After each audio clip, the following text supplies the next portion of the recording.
자, 우리 지난주에 배웠던 말씀 기억나시나요? 열왕기 상이었어요. 이스라엘이 솔로몬의 아들의 시대에 이 남유다와 북이스라엘로 나뉘었다고 했었습니다. 지난주에 말씀드린 것처럼 열왕기 상과 열왕기 하는 원래 한 책으로 된 책이었어요. 그래서 열왕기 상과 열왕기 하는 같은 주제와 목적을 가지고 있는 책입니다. 그 주제와 목적이 무엇이냐면 이 북이스라엘과 남유다의 왕들이 다스리던 때에 그 중요한 일들을 기록하면서 이들이 하나님에 대한 불순종과 반역이 어떻게 실패하였으며 이 나라가 망하게 되었는지를 보여주고 있는 것이에요. 그러니까 쉽게 말하면 이 쪼개진 두 왕국이 이 왕들과 백성들이 하나님의 선지자들의 경고에도 불구하고 말을 듣지 않았기 때문에 망했다는 것을 보여주는 것이에요. 쉽죠? 자, 그럼 지난주에 이어서 열왕기 하를 살펴보도록 하겠습니다. 열왕기 하에서는 남유다와 북이스라엘의 이야기를 왔다 갔다 하면서 말씀이 진행되는데요. 여러분 혹시 남유다의 수도가 어딘지 아시나요? 예루살렘이었어요. 그래서 이 남유다는 이 예루살렘을 중심으로 다윗 혈통이 다스리는 나라였습니다. 그렇다면 북이스라엘의 수도는 어디였을까요? 사마리아라는 곳이었어요. 사마리아 들어본 적 있나요? 네. 당시 이 북이스라엘 왕은 남쪽에 있는 예루살렘의 그 성전에 백성들이 가지 못하게 하고 금송아지를 하나님이라고 우상 숭배했었다고 지난주에 말씀드렸어요. 혹시 이 남유다와 북이스라엘의 왕들이 몇 명씩 있었는지 아시나요? 100명이요. 북이스라엘의 왕은 총 19명이었고요. 남유다의 왕들은 20명이었어요. 성경은 이 왕들을 평가하는데 그 기준이 무엇이냐면 이스라엘의 하나님만을 이 왕들이 경배했는가 아니면 우상을 섬겼는가, 두 번째 백성들에게서 우상을 없애버렸는가, 세 번째로 하나님의 말씀을 신실하게 지켰는가라는 기준에 따라서 왕들을 평가했습니다. 그런데 이 북이스라엘의 19명 중에 이 19명의 왕들 중에서 몇 명이 좋은 평가를 받았을까요? 20명 다야? 빵명이에요, 빵명. 한 명도 못 받았어요. 그러면 남유다에는 왕이 20명이 있었는데 20명 중에서 몇 명이 좋은 왕이라고 얘기를 했을까요? 북이스라엘보단 나았지만 8명이 좋은 왕이었고 나머지 12명은 그렇지 못했다고 했어요. 이것을 보여주는 이유는 하나님을 대신해서 백성들을 다스려야 할 왕들이 하나님의 말씀을 듣지 않을 때 진짜 왕이신 여호와 하나님께서 당신의 말씀을 대신 전하는 이 선지자들을 보내주셔서 백성들을 돌보시고 하나님의 뜻을 전해주기 위함이었어요. 하나님께서는 선지자들을 일으키셔서 이 왕들에게 책임을 물으시는데요. 그 중에는 구약을 대표하는 선지자 엘리야도 있었습니다. 엘리야는 예수님이 산에서 변화하실 때에 모세와 함께 등장했던 선지자죠. 엘리야는 사막에 살던 광야의 선지자로서 북이스라엘의 가장 악한 왕 아합이라는 왕과 심하게 대립을 합니다. 특별히 아합 왕의 부인 이세벨이라는 여자는 이 이스라엘에 바알이라는 우상을 가져와서 숭배했는데요. 이 여자는 이 바알이라는 우상을 북이스라엘 백성들이 숭배하도록 앞장섰던 아주 안 좋은 나쁜 여자였어요. 그래서 이 선지자 엘리야는 450명의 바알을 섬기는 선지자들과 누가 진짜 신인지 대결을 펼치는데요. 이 양쪽 다 각자의 제단을 쌓고 자신의 신들에게 기도합니다. 그런데 이 바알을 섬기는 자들이 춤을 추고 자기 몸을 막 상하게 하면서 난리를 치고 막 기도하지만 아무런 반응이 없었습니다. 그러나 이 엘리야의 기도에 이스라엘의 하나님께서 불을 그 제단에 내리심으로 응답하셨어요. 이러한 기적들을 통해서 이 하나님은 이스라엘의 참된 신이시며 이 우주의 왕이심을 보여주시지만 이 북이스라엘의 백성들은 이상하게도 회개하지 않습니다.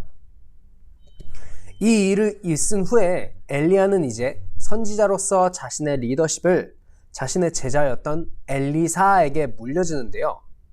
이 엘리사라는 사람은 여러 가지 기적들을 일으킴으로 하나님의 백성들을 구원해냅니다. 이것은 하나님이 이 엘리사라는 선지자를 통해서 이스라엘을 위한 하나님의 은혜로운 그 보살핌을 드러내는 동시에 누구든지 이 하나님께 나아오기를 원하는 사람은 하나님께서 누구에게나 구원을 베푸신다는 것을 보여주시는 것이었어요. 엘리야의 제자 엘리사는 아람 나라의 군대 장관 나아만이라는 사람이 이 문둥병에 걸렸을 때 치유해주는 이야기가 기록되어 있는데요. 이것은 이스라엘이 모든 민족에게 복을 가져다 줄 것이라는 약속들이 이루어지고 있음을 보여주는 한 예시였어요. 그럼에도 불구하고 정작 이스라엘 백성들은 이방 나라의 민족들처럼 하나님을 떠나 우상을 섬겨가고 있었습니다. 열왕기하 9장 6절에서 8절 말씀입니다. 예후가 일어나 집으로 들어가니 소년이 그 머리에 기름을 부으며 이르되 이스라엘 하나님 여호와의 말씀이 내가 네게 기름을 부어 여호와의 백성 곧 이스라엘의 왕을 삼노니 너는 내 주 아합의 집을 치라. 내가 나의 종 곧 선지자들의 피와 여호와의 종들의 피를 이세벨에게 갚아주리라. 아합의 온 집이 멸망하리니 이스라엘 중에 매인자나 노인자나 아합에게 속한 모든 남자는 내가 다 멸절하되. 하나님께서는 지금 엘리사에게 예후라는 사람을 이 왕으로 삼고 가장 악한 왕 아합 왕을 죽이라고 명령하십니다. 그 명령대로 이 악한 아합 왕의 집안을 이 예후가 멸절시키고 왕이 된 이 예후는 북이스라엘의 왕들 중 그나마 가장 의로운 왕으로 인정을 받습니다. 그러나 이 예후라는 사람은 금송아지를 숭배하던 이 북이스라엘의 전통을 버리지 못하고 결국 그대로 유지합니다. 이렇게 우상숭배로 끝없이 가라앉던 이 북이스라엘의 민족들은 당시 가장 강한 나라였던 아수르라는 나라에 의해서 BC 722년에 멸망을 당하게 됩니다. 자, 여기서 우리는 잠시 멈춰서 질문을 던져봐야 합니다. 이 북이스라엘, 지금 망한 이 북이스라엘은 하나님께서 이스라엘에게 주신 선물이 아닌가요? 왜 다른 나라들에게 이 북이스라엘, 하나님이 주신 이 땅을 빼앗기도록 하나님은 그냥 보고만 계셨을까요? 하나님께서 이 아브라함과 모세에게 하신 언약들은 어떻게 된 거죠? 그렇다면 남유다는 어떻게 될까요? 성경은 북이스라엘이 멸망한 이유가 이것이라고 기록하고 있습니다. 열왕기하 17장 21절에서 23절 말씀입니다. 이스라엘을 다윗의 집에서 찢어 나누심에 저희가 느밧의 아들 여로보암으로 왕을 삼았더니 여로보암이 이스라엘을 몰아 여호와를 떠나고 큰 죄를 범하게 하매 이스라엘 자손이 여로보암에 행한 모든 죄를 따라 행하며 떠나지 아니하므로 여호와께서 그 종 모든 선지자로 하신 말씀대로 심지어 이스라엘을 그 앞에서 제하신지라. 이스라엘이 고향에서 아수르에 사로잡혀 가서 오늘까지 미쳤더라. 북이스라엘은 그들이 하나님의 약속에 북이스라엘은 그들이 하나님의 약속, 그 언약의 선지자들의 경고에도 불구하고 끊임없이 불순종했기 때문에 아수르를 통해서 그들을 혼내셨다는 것입니다. 그렇다면 이 남유다의 상황은 어땠을까요? 열왕기하 17장은 남유다도 이 망한 북이스라엘과 그렇게 많이 다르지 않다고 기록합니다. 열왕기하 17장 19절 유다도 남유다죠. 그 하나님 여호와의 명령을 지키지 아니하고 이스라엘 사람의 세운 율례를 행하였으므로. 그렇지만 이 남유다는 이 북이스라엘보다 조금 더 잘 유지되었습니다. 그 이유는 이 북이스라엘이 아수르에게 멸망당한 이후 여호와 하나님을 경외하기 위해서 애를 썼던 이 남유다에 2명의 왕들이 있었기 때문이에요.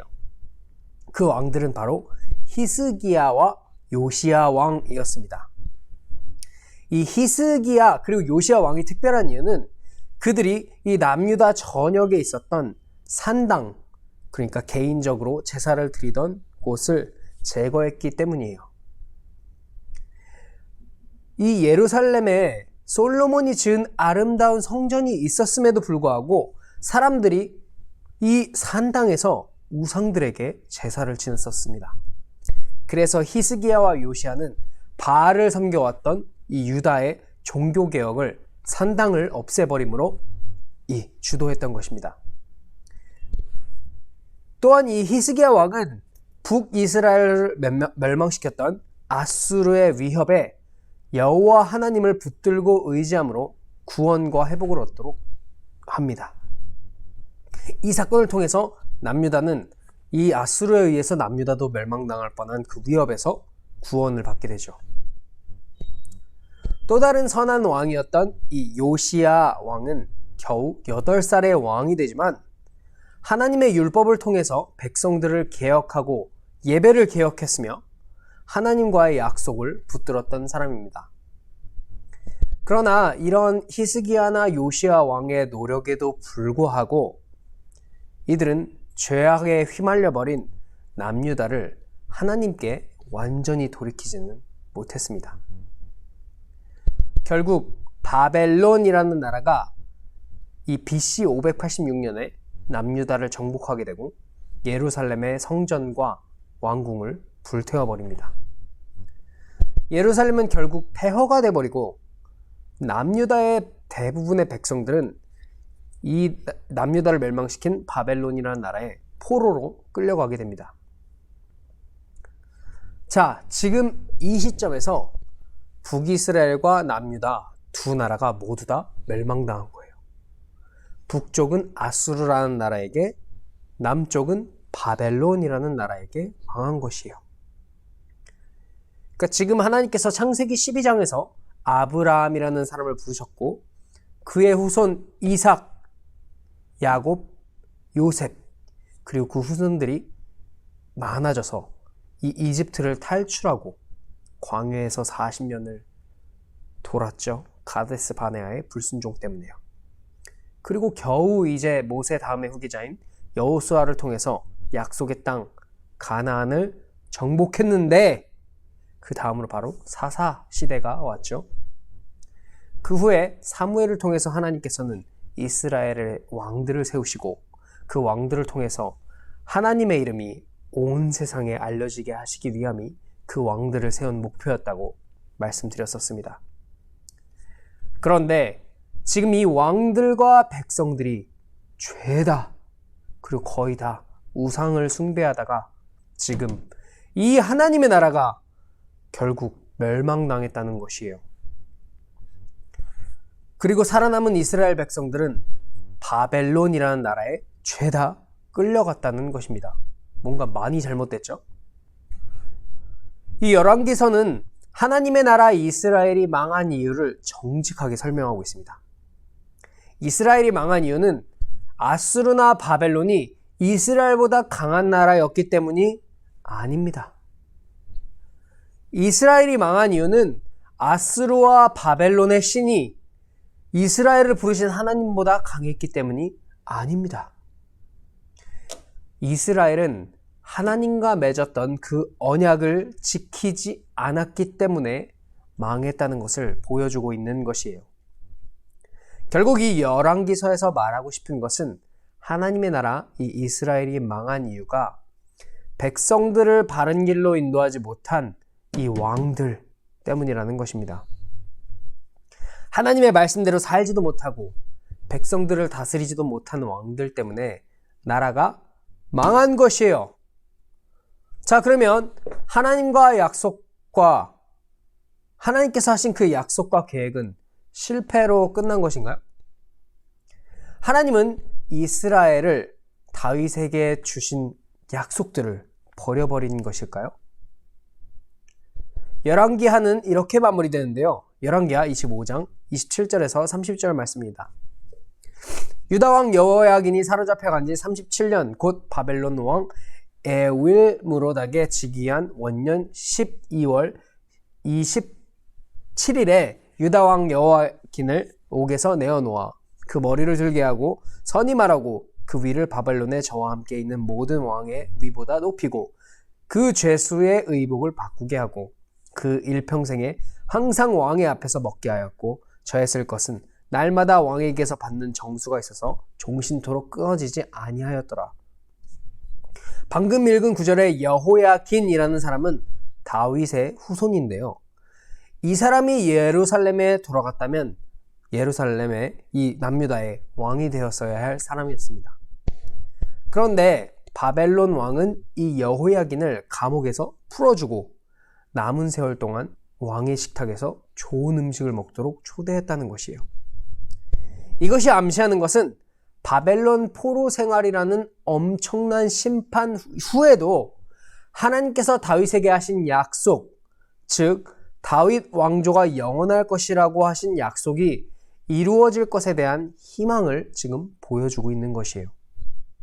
자, 이제 질문은 하나님이 어떻게 이스라엘에게 하신 아브라함과 다윗에게 하신 약속을 이루어 가실 것이며 어떻게 이 세상에 복을 주시고 메시아의 나라를 세우실 것인가?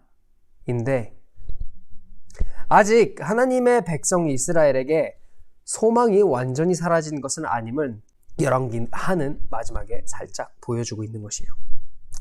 자, 지금 이 열왕기하 시점에서 이스라엘은 완전히 망한 상황입니다. 하나님께서 우리에게 뭘 말씀해 주시고자 하는 걸까요? 너네 나 안 믿으면 니네 다 이렇게 죽고 망하게 될 거니까 정신 똑바로 차리고 제대로 믿어라. 에이? 이렇게 협박하는 것처럼 들리지 않아요? 아니에요. 그런 말투가 아닙니다. 제가 여러분이 이해하기 쉽게 한 가지 예화를 들어주겠습니다. 제가 예전에 들은 이야기인데요. 한 하이스쿨 고등학생 남자아이가 있었는데 그의 아버지가 아들에게 너 좀 놀지 좀 말고 공부 좀 해라. 대학은 가야 될 거 아니냐 하면서 몇 번이나 경고를 했다고 합니다. 그런데 이 고등학생 아들이 아버지 말씀을 들을 생각은 안 하고 맨날 놀러만 다니다가 아버지가 어느 날 작정을 하고 이 아들을 부른 거예요. 아들아, 너는 안 되겠다. 오늘은 좀 맞아야겠다. 그리고 이 사랑의 몽둥이를 들고 아들을 화장실로 데리고 갔다고 합니다. 그리고 이 세면대 손을 잡게 한 뒤 아버지가 그 아들의 엉덩이를 몽둥이로 아주 세게 10대 정도를 때렸다고 합니다. 그런데 그 아들이 그렇게 심하게 맞고 화장실을 나와서 어떻게 행동했다고 하는지 아시나요?